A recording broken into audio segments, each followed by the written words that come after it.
Bonjour à tous sur la cuisine de Monica, je reviens en vidéo avec une pâtisserie, un classique, les Paris-Brest. Et aujourd'hui, nous allons les présenter en individuel. Pour cette recette, j'ai utilisé une crème mousseline pralinée. Évidemment, on peut aussi utiliser une crème au beurre et une crème pâtissière. Plusieurs possibilités en fait pour ce classique. Moi, c'est celle que j'ai appris lors du CAP, donc du coup, c'est celle-là que je vous propose. Donc première étape, on va mettre le lait à bouillir avec la moitié du sucre. On fait ça au pif, hein, à peu près. Le sucre dans un cul de poudre avec les jaunes. Mélange bien. On met la maïzena.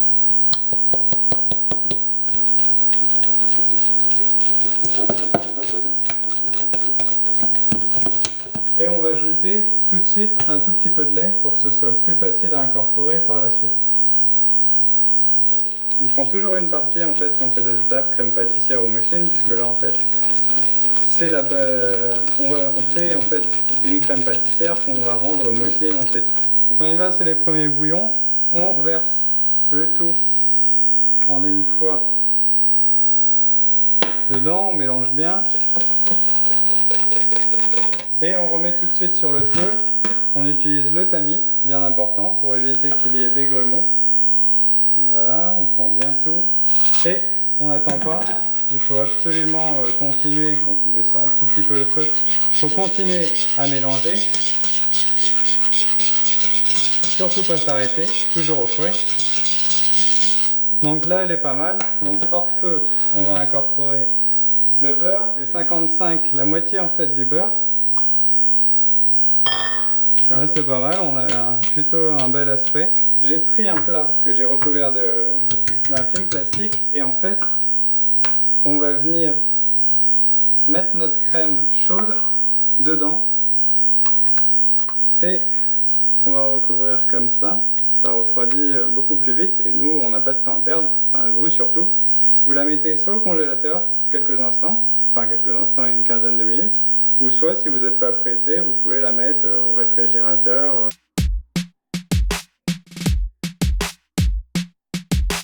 Pendant que notre crème pâtissière est au frais, on ne va pas rester là à rien faire, on va faire notre pâte à choux. Donc on va mettre à chauffer l'eau, le beurre et le sel. Donc là c'est les premiers bouillons. On met notre casserole hors feu et on incorpore la farine en une fois. On mélange un petit peu d'abord hors feu avec la spatule, pas le fouet. Et on remet et on va dessécher notre pâte. Là c'est bien. On met dans le cul de poule notre pâte. Tout d'abord, on casse notre œuf entier. Et on incorpore en une fois, pas de souci.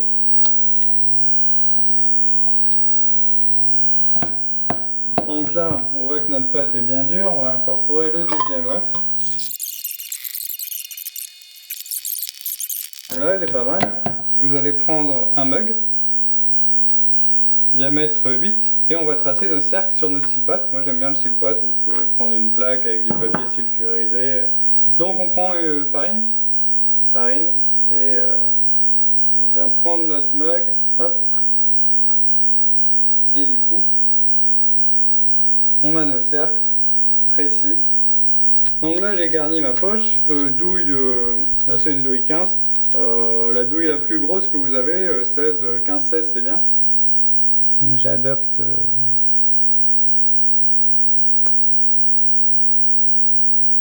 donc s'il y a des bulles d'air c'est pas grave, ne vous arrêtez surtout pas. Hop.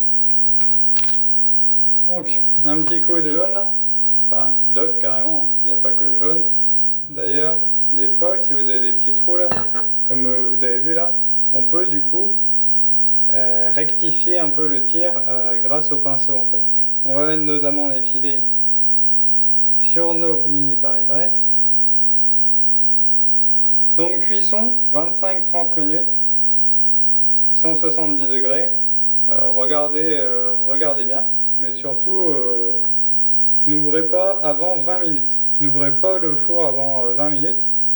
Si vous avez une vision qui vous permet... Merde, j'ai mis ça. Bon, on va mettre les deux.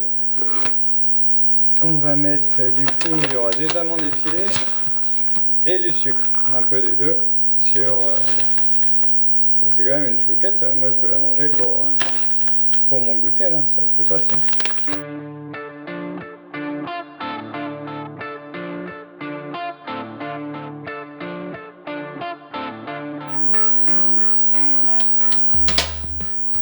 Ils ont bien gonflé comme vous pouvez le voir.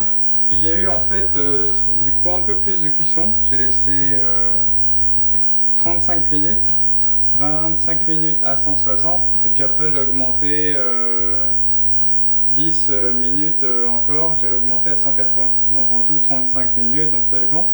Donc là, on va les laisser refroidir. C'est chaud, je suis con. On va les laisser refroidir. Et moi je vais aller manger le café et ma petite chouquette et on s'occupera ensuite de la mousseline. Là on a sorti le robot Kenwood de ma grand-mère.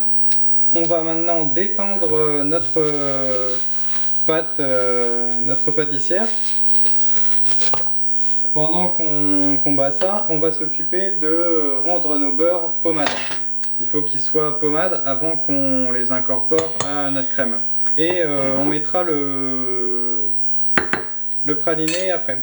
Recette très facile et c'est surtout en plus meilleure et ça vous reviendra à moins cher puisque je crois que le pot d'un kilo il est vendu plus d'une vingtaine d'euros et là ça vous revient à moins de 5 euros. Donc détendons notre pâte.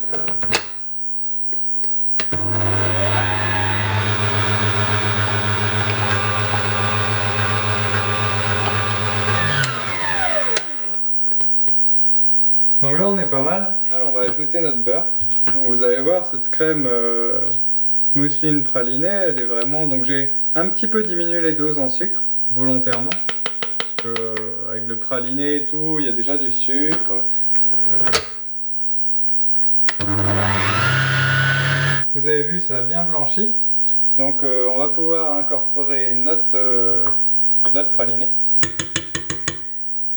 Moi ce que j'aime bien quand je fais le praliné maison, j'utilise aussi le Kenwood pour faire ça. Ce que j'aime bien c'est qu'avec le praliné maison il y a encore des grains et franchement c'est une tuerie quoi. On va goûter en fait puisque finalement la cuisine c'est une affaire de goût. Donc on va goûter pour savoir en fait si au niveau du praliné c'est pas mal. Ouais. On sent bien le praliné. Nous allons enlever le chapeau avec notre couteau-ci. Enlever le chapeau des Paris-Brest. Donc, couteau parallèle au plan de travail. Et vous tournez très doucement. Donc il faut faire attention à ne pas casser votre Paris-Brest. Ça peut arriver surtout pour les gros. Hein.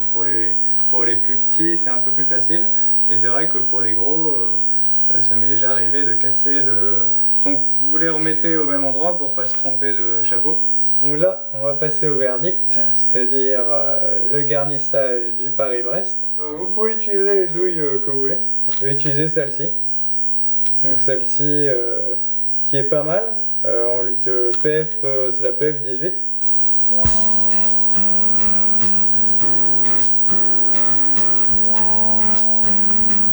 Alors je vous conseille, si vous la trouvez un peu trop liquide, de la mettre quelques instants au frigo, comme ça, ça ne sera que mieux. Donc là on a une déco plutôt sympa, et on va mettre, il ne reste plus la petite touche finale, d'ajouter un petit peu de sucre glace, un petit peu de neige, c'est bientôt Noël. Donc je n'ai plus qu'à vous souhaiter bon appétit.